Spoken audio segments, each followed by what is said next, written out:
প্রথম যেমন ধরো রেকটিফাইড স্পিরিট তৈরিতে কোন যৌগ ব্যবহার করা হয়? তো রেকটিফাইড স্পিরিট আমরা কোনটাকে বলি? ইথাইল অ্যালকোহল দিয়ে আমরা রেকটিফাইড স্পিরিট তৈরি করি।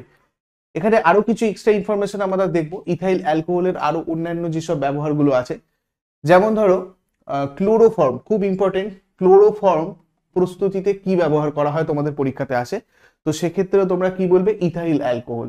ঠিক আছে, এছাড়া অ্যাসিটালডিহাইড, আয়োডোফর্ম এইসব প্রস্তুত করতেও কিন্তু ইথাইল অ্যালকোহল আমরা ব্যবহার করি।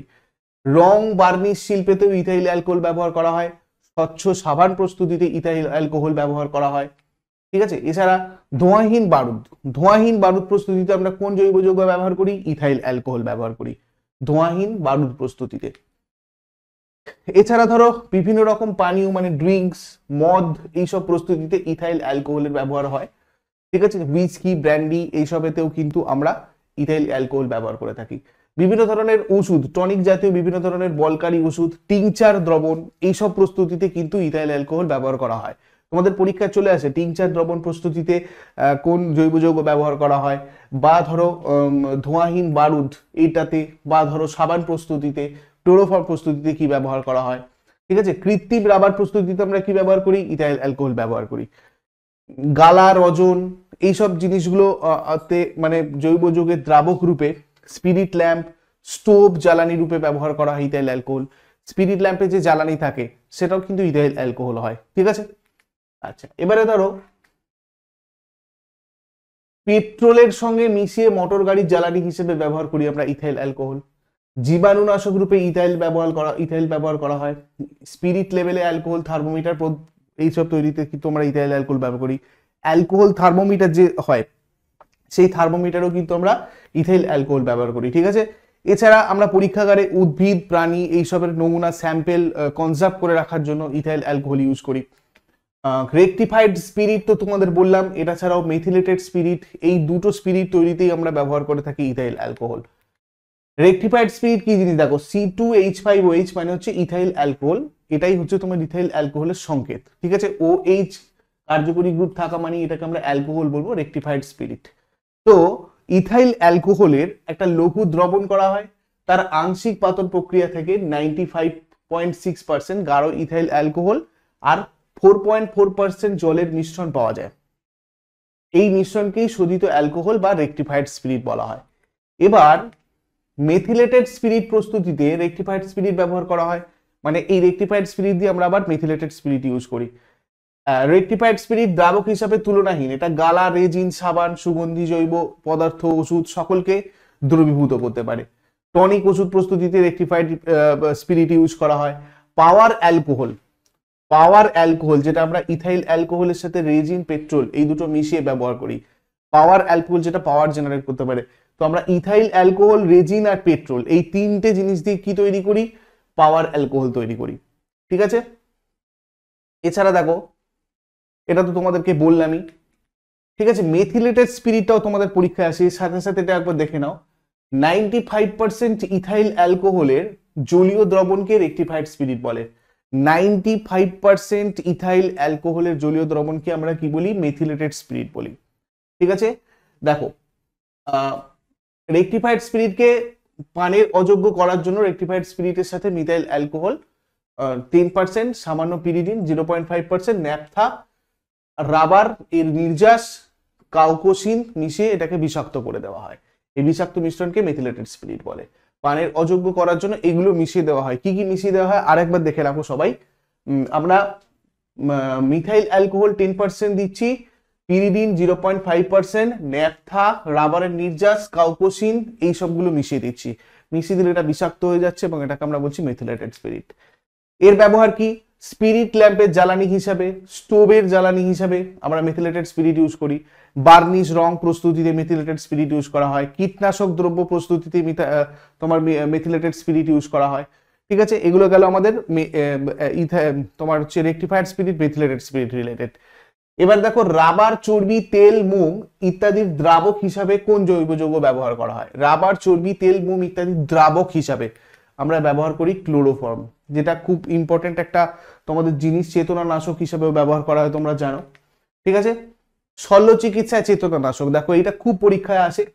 শল্য চিকিৎসায় চেতনানাশক হিসাবে অ্যানাস্থেসিয়ার কাজে আমাদের ক্লোরোফর্ম ইউজ করা হয়। ঠিক আছে, জীববিদ্যায় পচনশীল জৈব পদার্থের নমুনা মানে উদ্ভিদ প্রাণী এগুলোর স্যাম্পেল কনজার্ভ করে রাখার জন্য আমরা ক্লোরোফর্ম ইউজ করে থাকি।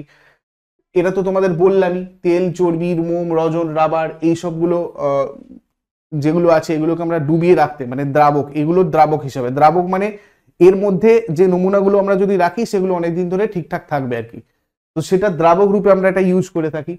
পরীক্ষাগারে বিকারক রূপে ব্যবহার করা হয় ক্লোরোফর্ম। ওষুধ প্রস্তুতিতে ক্লোরোফর্মের প্রচুর ব্যবহার রয়েছে।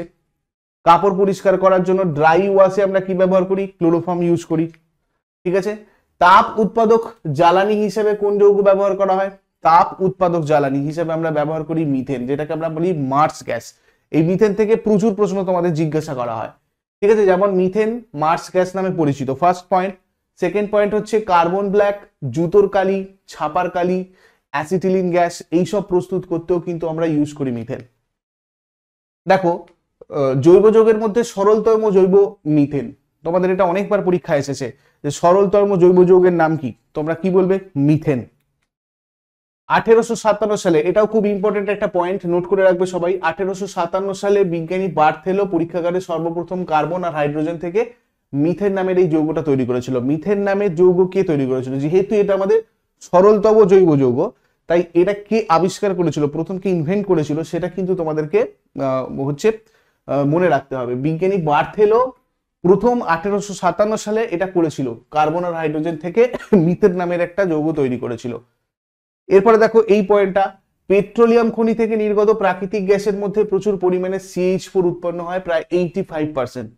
পেট্রোলিয়াম খনি থেকে নির্গত প্রাকৃতিক গ্যাস, এটা নর্মালি আমাদের খনি, তারপর তোমার হচ্ছে জলা জমি যেসব আছে সেখানে আমরা মিথেন গ্যাসটা পাই। ঠিক আছে, কোল গ্যাসের আয়তন হিসাবে প্রায় 40% মিথেন থাকে। ঠিক আছে, জলাভূমিতে গাছপালা পৌঁছে হবে না, পচে গিয়ে, গাছপালা পচে গিয়ে মিথেন গ্যাস উৎপন্ন করে। খুব আসে পরীক্ষায় তোমাদের, এটাকে মার্স গ্যাস বলা হয়। মার্স গ্যাসের মধ্যে হাইড্রোজেন ফসফাইড মানে ফসফিন আর ফসফরাস মানে ডাইহাইড্রাইডের মিশ্রণ, ফসফিন আর ফসফরাস ডাইহাইড্রাইড মিশ্রণ, এটাকে আমরা কি বলি? Hydrogen phosphide. ঠিক আছে, তো এটা মিশে থাকে মার্স গ্যাসের মধ্যে। বায়ুর সংস্পর্শে এলেই ফসফিন গ্যাস নিজে থেকে জ্বলে ওঠে এবং মার্স গ্যাস নামে আগুন ধরে যায়। একেই আমরা আলিয়া বলে থাকি। তাহলে আলিয়া জিনিসটা কি? দেখো, এটাও এখান থেকে তোমাদের কভার হয়ে গেল। আলিয়া কোনো ভৌতিক বিষয় নয়, এটা নিয়ে একটা মিথ আছে যে আলিয়া কোনো ভৌতিক বিষয়, হয়তো, কিন্তু এটা অ্যাকচুয়ালি কি, এটা হচ্ছে ফসফিন গ্যাস নিজে থেকে জ্বলে ওঠে, মার্স গ্যাসে আগুন ধরে যায়, সেটাকে আমরা আলিয়া বলছি। কয়লা খনির গ্যাসেও মিথেন থাকে। এই গ্যাস দাহ্য বলে কয়লা খনিতে মাঝে মাঝে ভয়ঙ্কর অগ্নিকাণ্ড হয়। ঠিক আছে, পরীক্ষাগারে সোডিয়াম অ্যাসিটেট আর সোডা লাইমের মিশ্রণকে উত্তপ্ত করলে CH4 পাওয়া যায়। মিথেন আমরা কি থেকে পাই? সোডিয়াম অ্যাসিটেট, সোডা লাইম এগুলোর মিশ্রণকে উত্তপ্ত করলে আমরা পাই। ঠিক আছে, বর্তমানে জ্বালানি হিসাবে গোবর গ্যাস যেটা ব্যবহার করা হচ্ছে তারও প্রধান উপাদান হচ্ছে মিথেন। খুব আসে পরীক্ষায়, গোবর গ্যাসের প্রধান উপাদান কি, তো সেখানেও তোমরা কি বলবে? মিথেন বলবে। জ্বালানি রূপে তো ব্যবহার তাহলে করাই হচ্ছে আমাদের মিথেন গ্যাসকে। হাইড্রোজেন গ্যাসের শিল্প উৎপাদনে বা বিভিন্ন রকম পণ্য উৎপাদনে এই মিথেন গ্যাস ব্যবহার করা হয়। মিথেন থেকে অ্যাসিটিলিন গ্যাস উৎপন্ন করা হয়। ঠিক আছে, এটা একটা ইম্পর্টেন্ট পয়েন্ট, নোট করে রাখো। CH4 থেকে মিথাইল অ্যালকোহল, মিথেন থেকে আমরা কি কি পাচ্ছি? মিথাইল অ্যালকোহল, ফর্মালডিহাইড, এইসব জিনিসগুলো আমরা প্রস্তুত করতে পারি। মিথেনকে কম বায়ুতে অসম্পূর্ণ দহনে কার্বন ব্ল্যাক উৎপন্ন করা হয়। মিথেনকে কম বায়ুতে রেখে তার অসম্পূর্ণ দহন করে কার্বন ব্ল্যাক উৎপন্ন করা হয়। কার্বন ব্ল্যাককে রাবার, পেন্ট, প্লাস্টিক শিল্পে, গ্রামাফোন রেকর্ড, ছাপার কালি, জুতোর কালি এইসব তৈরিতে ব্যবহার করা হয় থাকে মিথেনকে। ঠিক আছে, সার প্রস্তুতিতে মিথেন ব্যবহার করা হয়। বায়োগ্যাসের মধ্যে 55% থেকে 65% মিথেন গ্যাস থাকে। মানে বায়োগ্যাসের প্রধান উপাদানও যদি তোমাদের জিজ্ঞাসা করা হয় তোমরা কি বলবে? Methane gas. তারপরে দেখো, মিথেনকে সুইট গ্যাস কেন বলে? মিথেনকে কেন সুইট গ্যাস বলা হয়? যেসব প্রাকৃতিক গ্যাসে উল্লেখযোগ্য পরিমাণে হাইড্রোজেন সালফাইড থাকে না, মানে H2S থাকে না, তাদেরকে মিষ্টি গ্যাস বা সুইট গ্যাস বলে। তো মিথেনের মধ্যে হাইড্রোজেন সালফাইড থাকে না, বরং কিছুটা কার্বন ডাইঅক্সাইড থাকে, তাই মিথেনকে সুইট গ্যাস বা মিষ্টি গ্যাস বলে। বোঝা গেল? আর একটা জিনিস হয়, মিথেন হাইড্রেটকে ফায়ার আইস কেন বলে? মানে মিথেনের সাথে এটা রিলেটেড। এর মধ্যে যেহেতু খুব কম তাপমাত্রায় এবং অতিরিক্ত চাপে মিথেন গ্যাস জলের মধ্যে দ্রবীভূত অবস্থায় থেকে কঠিন যৌগ গঠন করে, তাই একে বাইরে থেকে একেবারে বরফের মতো দেখতে লাগে, সেই জন্য এটাকে আমরা বলি মিথেন হাইড্রেট। আবার মিথেন হাইড্রেট এর কাছাকাছি কোনো জ্বলন্ত শিখা আনলে এটা নিজে থেকেই পুড়তে শুরু করে, এজন্য মিথেন হাইড্রেটকে ফায়ার আইস বলা হয়। ঠিক আছে, মিথেন হাইড্রেটের কাছাকাছি কোনো জ্বলন্ত শিখা আনলে এটা নিজে থেকেই পুড়তে শুরু করে যায়, সেই জন্য এটাকে আমরা ফায়ার আইস বলে থাকি। নেক্সট হচ্ছে তোমার কৃত্রিম রাবার। কৃত্রিম রাবার তৈরিতে কোন জৈব যৌগ ব্যবহার করা হয়? এটা আমি অলরেডি বলেছি তোমাদের। ওটা ছাড়াও এখানে দেখো ইথিলিন, ইথিলিন কৃত্রিম রাবার তৈরিতে ব্যবহার করা হয়। যেরকম অপশন থাকবে সেই মতো তোমরা উত্তর করে যাবে। ঠিক আছে, দেখো কৃত্রিম ভাবে ফলের সংরক্ষণ করতেও আমরা ইথিলিন ব্যবহার করি, প্রচুর পরীক্ষায় আসে। আমরা কৃত্রিম ভাবে ফলের সংরক্ষণ করি কোন জৈব যৌগের ব্যবহার করে? আচ্ছা, ফল পাকাতে, ফলের সংরক্ষণ করতে, পচন থেকে রক্ষা করার জন্য, মানে কাঁচা ফল পাকাতে আমরা ইথিলিন ব্যবহার করি। এছাড়া ধরো পলিথিন, পলিইথিলিন প্লাস্টিক প্রস্তুতিতে ইথিলিন ব্যবহার করা হয়। Ethyl alcohol, dioxane, ethylene dichloride, ethylene glycol, এইসব প্রস্তুতিতেও আমরা ইথিলিন ব্যবহার করে থাকি। যুদ্ধের সময় যে মাস্টার্ড গ্যাস নামে বিষাক্ত গ্যাস ইউজ করা হয়, তাতেও কিন্তু আমরা মানে সেটাও আমরা প্রস্তুত করার সময় ইথিলিন ব্যবহার করে থাকি। ঠিক আছে, মাস্টার্ড গ্যাসে তাহলে কি থাকছে? ইথিলিন থাকছে। শল্য চিকিৎসায়, সার্জারির সময় এটাকে অ্যানাস্থেসিয়ার কাজেও লাগানো হয়, চেতনানাশক হিসেবেও লাগানো হয়। ঠিক আছে, চেতনানাশক দ্রব্যতে 80% ইথিলিন আর 20% অক্সিজেন থাকে। কৃত্রিম রাবার প্রস্তুতিতে তো আমরা ব্যবহার করেই থাকছি ইথিলিন। নেক্সট হচ্ছে ঘুমের ওষুধ। ঘুমের ওষুধ প্রস্তুতিতে কোন যৌগ ব্যবহার করা হয়? ঘুমের ওষুধ প্রস্তুতিতে তোমাদের ব্যবহার করা হচ্ছে ইউরিয়া। ঠিক আছে, ইউরিয়ার কিছু ইউজ আছে, ইউরিয়া থেকে অনেক প্রশ্ন আসে। ইউরিয়া এখন তরল অ্যামোনিয়া এবং তরল কার্বন ডাই অক্সাইড থেকে বাণিজ্যিকভাবে প্রস্তুত করা হয়। কি থেকে? তরল অ্যামোনিয়া আর তরল কার্বন ডাই অক্সাইড, এই দুটো থেকে আমরা কি ব্যবহার মানে তৈরি করি? ইউরিয়া তৈরি করি। ঠিক আছে, বাণিজ্যিক পারপাসে আর কি, কমার্শিয়ালি ইউরিয়া তৈরি করা হয় এই দুটো থেকে। এর সূত্র হচ্ছে তোমার বা সংকেত হচ্ছে H2NCO NH2, H2NCO NH2, এটা হচ্ছে ইউরিয়ার সংকেত। সার হিসাবে ইউরিয়ার গুরুত্বপূর্ণ একটা ব্যবহার রয়েছে, মানে সার প্রস্তুতিতে ইউরিয়া প্রচুর ইউজ করা হয়। ঠিক আছে, আর ইউরিয়ার অনেক সময় তোমাদের এখানে গলনাঙ্কটা দেওয়া হয়, দেখো 132.7 ডিগ্রি সেন্টিগ্রেড, এটা অনেক সময় জিজ্ঞাসা করা হয়। ফারেনহাইটটাও মনে রাখবে, 271 ডিগ্রি ফারেনহাইট। ঠিক আছে, আচ্ছা, ইউরিয়া হচ্ছে একটা বর্জ্য পদার্থ, আমাদের শরীরে কোনো শারীরবৃত্তীয় কার্যকারিতা ছাড়াই প্রস্রাব হিসাবে নির্গত হওয়ার আগে কিডনি আর রক্তে দ্রবীভূত হয়। এটা তোমাদের বায়োলজি থেকে একটা কোরিলেটেড বায়োলজির একটা প্রশ্ন, এরকম ভাবে জিজ্ঞাসা করা হয়। প্রধানত নাইট্রোজেন রিলিজ সার হিসেবে ব্যবহার করা হয় ইউরিয়া। বেশিরভাগ নাইট্রোসেলুলোজ বিস্ফোরক পণ্যগুলিতে ইউরিয়া স্টেবিলাইজার হিসেবে ব্যবহার করা হয়।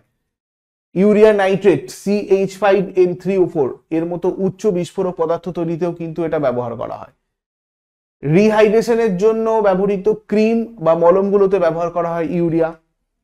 চুল অপসারণ ক্রিম, বাসন মাজার সাবান, এইসবে ব্যবহার করা হচ্ছে ইউরিয়া। এটা প্রিটজেলের জন্য একটা ব্রাউনিং এজেন্ট হিসেবে ব্যবহার করা হয়। মেলামাইন তৈরিতে আমরা ব্যবহার করি ইউরিয়া। শ্বাস পরীক্ষার মাধ্যমে পেটে ব্যাকটেরিয়া শনাক্ত করতেও আমরা ইউরিয়া ব্যবহার করে থাকি। নেক্সট হচ্ছে কালা জ্বরের ওষুধ তৈরিতে কোন যৌগ ব্যবহার করা হয়? কালা জ্বরের ওষুধ তৈরিতে আমরা ব্যবহার করে থাকি কি? ইউরিয়া ব্যবহার করে থাকি। সাপ ও অন্যান্য পোকামাকড় তাড়াতে কোন যৌগ ব্যবহার করা হয়? সাপ আর অন্যান্য পোকামাকড় তাড়াতে আমরা কি ব্যবহার করি? ফেনল ব্যবহার করি। দেখো C6H5OH, এটাকে আমরা কার্বলিক অ্যাসিডও বলি। কার্বলিক অ্যাসিড আর ফেনল, এই দুটো তোমাদের পরীক্ষায় আসে। কার্বলিক অ্যাসিড কি নামে পরিচিত বা ফেনলের আরেক নাম কি? কার্বলিক অ্যাসিড, ভালো করে মনে রাখবে। বর্তমানে পেট্রোলিয়াম থেকে প্রচুর পরিমাণে ফেনল উৎপাদন করা হচ্ছে। আর পলিকার্বনেট, ইপক্সি, ব্যাকেলাইট, নাইলন, ডিটারজেন্টস, কীটনাশক এবং বিভিন্ন ফার্মাসিউটিক্যাল ওষুধ তৈরি করতে কাঁচা মাল হিসাবে আমরা ব্যবহার করে থাকি এই ফেনলকে। ড্রাই ওয়াশ, এটা তোমাদের অলরেডি বলেছি, তবু আরেকবার দেখো, ড্রাই ওয়াশে কোন যৌগ ব্যবহার করা হয়? ড্রাই ওয়াশে আমরা ক্লোরোফর্ম ব্যবহার করে থাকি। পচনশীল উদ্ভিদ ও প্রাণী সংরক্ষণে কোন যৌগ ব্যবহার করা হয়? ক্লোরোফর্ম। অ্যাসপিরিন তৈরিতে আমরা কোন যৌগ ব্যবহার করে থাকি? অ্যাসপিরিন তৈরিতে আমরা ইউজ করি ভিনিগার। ঠিক আছে, ভিনিগার।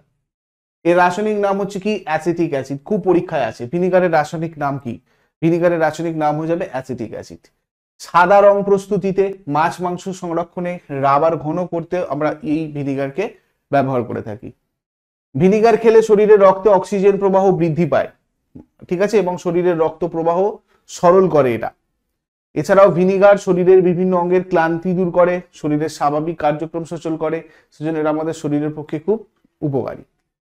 চেতনানাশক, আবারও দেখো আরেকটা চেতনানাশক হিসাবে কোন যৌগ ব্যবহার করা, একটু আগে আমি কি বললাম, ক্লোরোফর্ম, ঠিক আছে। এই প্রশ্নগুলোই তোমাদের ঘুরিয়ে ফিরিয়ে কিন্তু বিভিন্ন পরীক্ষা এসেছে, এগুলো সবকটা তোমাদের প্রিভিয়াস ইয়ার কোশ্চেন আমি নিয়েছি এখানে, সেই গুলোর সাথে সাথেই আমি সেই রিলেটেড যা যা জিনিসগুলো আছে সেগুলো তোমাদের সাথে আলোচনা করছি। অ্যাকচুয়ালি প্লাস্টিক তৈরিতে কোন যৌগ ব্যবহার করা হয়, দেখো একটু আগেই বলেছি পলিথিন, পলিইথিলিন, প্লাস্টিক, এখানে আমরা অ্যাসিটিলিনও ইউজ করে থাকি প্লাস্টিকের ক্ষেত্রে। বেনজিন, অ্যাসিটিক অ্যাসিড ইত্যাদি প্রস্তুতিতে কোন যৌগ ব্যবহার করা, এগুলো সব তোমাদের রেলওয়ে গ্রুপ ডিতে এসেছিল, ঠিক আছে, অ্যাসিটিলিন হয়ে যাবে। ইথাইনের আরেকটা নাম হচ্ছে অ্যাসিটিলিন, ইথাইন, অ্যাসিটিলিন বা ইথাইন দুটোই সেম জিনিস, অ্যাসিটিলিন, ইথাইন। প্রকৃতিতে ইথাইনের উৎস হচ্ছে প্রাকৃতিক গ্যাস, ইথাইনের উৎস কি প্রকৃতিতে, প্রাকৃতিক গ্যাস। ইথাইনকে বিভিন্ন ধরনের পলিমার উৎপাদনে কাঁচামাল হিসেবে ব্যবহার করা হয়। ইস্পাত বা অন্যান্য ধাতু ঝালাই মানে ওয়েল্ডিং এর কাজে আমরা এটাকে ব্যবহার করি অ্যাসিটিলিন, প্রচুর পরীক্ষায় আছে এটা। ঝালাইয়ের কাজে আমরা ওয়েল্ডিং এর কাজে কোন জৈব যৌগ ব্যবহার করি, অ্যাসিটিলিন শিখা, ঠিক আছে। উজ্জ্বল আলো উৎপাদনের জন্য আমরা কার্বাইড বাতিতে ব্যবহার করে থাকি অ্যাসিটিলিন, কার্বাইড বাতিতে কি ব্যবহার করা হয়, অ্যাসিটিলিন। কৃত্রিম রাবার, রং, প্লাস্টিক তৈরি, এগুলোর থেকে এই অ্যাসিটিলিনটাও ব্যবহার করা হয়, ঠিক আছে। চেতনানাশক হিসেবে তো আমরা অ্যাসিটিলিন ইউজ করি, ক্লোরোফর্ম ছাড়াও আরো অনেক কিছু তোমার চেতনানাশক হিসেবে ব্যবহার করা হয়। যখন যেরকম তোমাদের প্রশ্নের অপশন থাকবে সেই মতো করে তোমরা কিন্তু উত্তরগুলো করবে, সেই জন্য আমি সবকটাই এখানে তোমাদেরকে বলে দিচ্ছি। ডিনামাইটের বিস্ফোরক, নেক্সট হচ্ছে তোমার ডিনামাইটের বিস্ফোরক তৈরিতে কোন যৌগ ব্যবহার করা হয়। ডিনামাইটের বিস্ফোরক হিসেবে আমরা ব্যবহার করে থাকি গ্লিসারিনকে, ঠিক আছে। এখান থেকে কি দেখবে, জুতার কালি তৈরিতে ব্যবহার করা হয়, ছাপার কালি, সাবান প্রস্তুতি, সাবান প্রস্তুতিতে খুব ইম্পর্টেন্ট গ্লিসারিন, ঠিক আছে, এটা তোমাদের খুব আছে পরীক্ষায়। আচ্ছা, ঝালাইয়ের কাজে উত্তপ্ত লাল শিখা তৈরিতে কোন যৌগ ব্যবহার করা হয়, এইমাত্র আমরা কি দেখলাম, অ্যাসিটিলিন। ঠিক এইভাবে তোমাদের প্রশ্ন অলরেডি এসেছে এর আগে বহু ক্ষেত্রে। নীল রং তৈরিতে কোন যৌগ ব্যবহার করা হয়, নীল রং তৈরিতে আমরা ব্যবহার করে থাকি ন্যাপথলিন, ঠিক আছে। ন্যাপথলিনের প্রধান উৎস কি, আলকাতরা, এটাও তোমাদের অনেক পরীক্ষায় এসেছে, ন্যাপথলিনের প্রধান উৎস আলকাতরা। কাপড়, সিল্ক, কাগজ, এইসব এইগুলোর রং প্রস্তুতিতে আমরা ন্যাপথলিন ইউজ করে থাকি। পোকার হাত থেকে জামা কাপড়কে বাঁচাতে আমরা ন্যাপথলিন ব্যবহার করে থাকি। ইন্ডিগো বা নীল প্রস্তুতিতে আমরা ব্যবহার করে থাকি এই ন্যাপথলিন। এছাড়া দেখো সিলিং ওয়াক্স বা গালা যেটাকে বলা হয়, এই গালা আর রজনের দ্রাবক রূপে কোন যৌগ ব্যবহার করা হয়, গালা রজনের দ্রাবক হচ্ছে ইথাইল অ্যালকোহল, এটা একদম প্রথম প্রশ্নতে তোমাদের সাথে অলরেডি আলোচনা করেছিলাম আমি। নেক্সট হচ্ছে ফল সংরক্ষণ, ফল সংরক্ষণ আর কাঁচা ফল পাকাতে মানে তৈরি করতে, কাঁচা ফল পাকাতে এবং ফল সংরক্ষণ করতে আমরা কোন জৈব যৌগ ব্যবহার করে থাকি, একটু আগেই বলেছি আমি কি, ইথিলিন। পলিথিন তৈরিতেও আমরা ব্যবহার করি, ইথিলিনের পুরো ডিটেলস আমি তোমাদেরকে অলরেডি বলেছি। এছাড়াও আরো কিছু কিছু জৈব যৌগ আছে যেগুলো তোমাদের জন্য ইম্পর্টেন্ট, সেগুলো একবার দেখে নাও এক নজরে। যেমন ধরো হচ্ছে বিউটেন, এটা এলপিজি যে জ্বালানি, এলপিজির জ্বালানি হিসেবে ব্যবহার করা, এলপিজির প্রধান উপাদান কি, বিউটেন। ইথাইল ব্রোমিন, এটা স্থানীয় অ্যানাস্থেসিয়া তৈরির জন্য ইথাইল ব্রোমিন ইউজ করা, অনেক সময় অপশনে যদি অ্যানাস্থেসিয়ার ক্ষেত্রে তোমাদের বলা হয় তখন তোমরা ওটা বলতে পারো ইথাইল ব্রোমিন। ফার্মেন্ট যেটা, এটা চিবানো ট্যাবলেট তৈরিতে, গালার ওষুধ তৈরিতে ব্যবহার করা হয়, চিবানো ট্যাবলেট তৈরিতে, গলার ওষুধ তৈরিতে আমরা ফার্মেন্ট ইউজ করি। ফর্মালডিহাইড কীটনাশক তৈরিতে, ফটোগ্রাফিক প্লেটে খুব আসে এটা, ঠিক আছে, ফটোগ্রাফিক প্লেটে। জেলটিন ফিল্ম স্থাপনে, ডিমের বাইরের সাদা অংশের সাথে মিশিয়ে জলরোধী কাপড় তৈরি করা, এগুলোর জন্য ফর্মালডিহাইড ইউজ করা হয়। অ্যাসিটালডিহাইড রঙিন ওষুধ তৈরিতে, ঘুমের জন্য ব্যবহার করা হয়, মেটা অ্যাসিটালডিহাইড ওষুধ তৈরিতে ব্যবহার করা হয় অ্যাসিটালডিহাইড। প্লাস্টিক উৎপাদনে ব্যবহার করা হয় অ্যাসিটালডিহাইড। বার্নিশ, কার্ডাইট, ক্লেডিয়ান, সেলুলোজ, কৃত্রিম silk, synthetic rubber, sulphone, ক্লেরেটোন, chloroform, আয়রোফর্ম, এইসব তৈরিতে আমরা অ্যাসিটোন ব্যবহার করি, ঠিক আছে। অক্সালিক অ্যাসিড কাপড়ের রং আর মুদ্রণে, কালি আর কয়লার রং তৈরিতে, চামড়ার ব্লিচিংয়ে, কালির স্পটকে 10% দ্রবণ দিয়ে পরিষ্কার করা, এই সব কিছু ক্ষেত্রে আমরা অক্সালিক অ্যাসিড ইউজ করি। এছাড়াও আরো কিছু আছে, দেখো বেনজিন দ্রাবক রূপে, খুব উত্তম একটা দ্রাবক রূপে বেনজিনকে ইউজ করা হয়। শুকনো পরিষ্কার মানে ড্রাই ওয়াশের ক্ষেত্রে বেনজিনকে ইউজ করা হয়। পেট্রোলের সাথে মিশ্রিত করে ইঞ্জিনের জ্বালানি হিসেবে ব্যবহার করা হয় এটা। তো আবার ড্রাই ওয়াশে তোমার টলুইন ইউজ করা হয়, দ্রাবক আকারেও টলুইন ব্যবহার করা হয়। ওষুধ উৎপাদনে বিস্ফোরক তৈরিতে টলুইন খুব গুরুত্বপূর্ণ, টলুইন, ঠিক আছে, ভেরি ভেরি ইম্পর্টেন্ট। এটা তোমার বিস্ফোরক যে তোমার তৈরি করতে ইউজ করা হয়, এটা তোমাদের পরীক্ষা অলরেডি এসেছে বহুবার।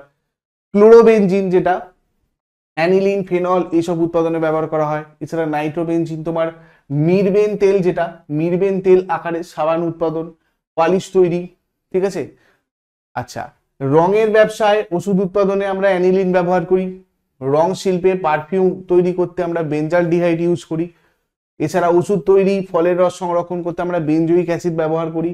অ্যানাস্থেসিয়া, দ্রাবক, কুল্যান্ট, অ্যালকোহল উৎপাদন এসব ক্ষেত্রে আমরা ইথার ইউজ করি। অগ্নি নির্বাপক যন্ত্রে ব্যবহার করি কার্বন টেট্রাক্লোরাইড। ইউরোলজিক্যাল রোগের চিকিৎসায় ব্যবহার করি ইউরোট্রপিন। জীবাণুনাশক বা কীটনাশক আকারে ব্যবহার করি গ্যামাক্সিন।